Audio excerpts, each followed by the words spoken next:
តាមជោគឲ្យបានកូនប្រុសស្រាប់តែមកផុសកូនស្រីហៅហេហៅហេហៅហេហើយលោកប្តីកុំអត់ខ្មាស់គេហើយលោកប្តីទី1ទី2ទី3មិនដោយឲ្យស្រីមួយខ្យល់ចុងទី1ទី2ទី3មិនដោយឲ្យស្រីមួយខ្យល់ចុងសឿដាច់សរសៃយកមិនឲ្យបងតាមយកកូនប្រុសមិនឲ្យបងតាមយកកូនប្រុសស្ទើរដាច់សរសៃយកមិនឲ្យបងតាមយកកូនប្រុសបើកូនទី4តាមខុសលែងរកអូសឲ្យអាំងភ្លើ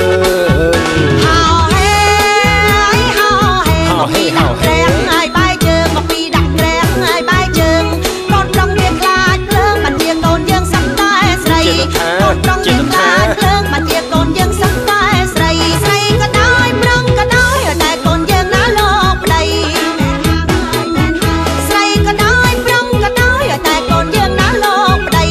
សពថ្ងៃនេះប្រុសនិងស្រីសិនស្រីស្មើស្មើគ្នាហៅហេអើយហៅហេបងមិនថាទេណាម៉ែវាបងមិនថាទេ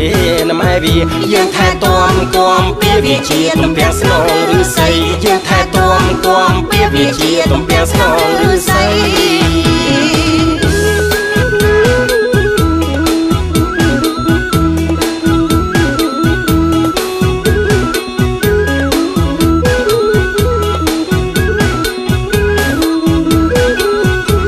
តាមអើយតាមខុសអណាតាមអើយតាមខុស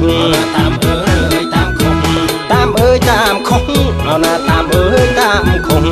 តាមយកអត់បានកូនប្រុសស្រាប់តែមកផុសកូនស្រីហៅហេហៅហេកុំអត់ខ្មាស់គេហើយលោកប្តីកុំអត់ខ្មាស់គេហើយលោកប្តីទី1ទី2ទី3មិនដោយឲ្យស្រីមួយខ្យល់ចុងទី1ទី2ទី3មិនដោយឲ្យស្រីមួយខ្យល់ចុងសឿដាច់សរសៃយកអូនឲ្យបងតាមយកកូនប្រុសតាមយកកូនប្រុសស្ទើរដាច់សរសៃយកអូនឲ្យបងតាមយកកូនប្រុសបើកូនទី4តាមខុសលែងរកអូសឲ្យអាំងភ្លើហៅហេហៅហេមកពីដាក់ក្រែងហើយបាយជើងមកពីដាក់ក្រែងហើយបាយជើងកូនប្រុសវាខ្លាចភ្លើងមិនជាកូនយើងសឹកតែស្រី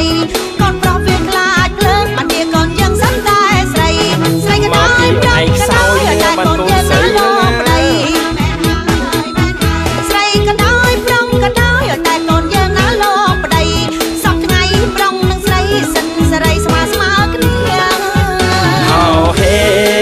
អើយហៅហេបងមិនថាទេណាម៉ែវាបងមិនថាទេណាម៉ែវាយើងថែទាំគំពីវាជាទំពាំងស្នងឬស័យយើងថែទាំគំពីវាជាទំពាំងស្នងឬស័យ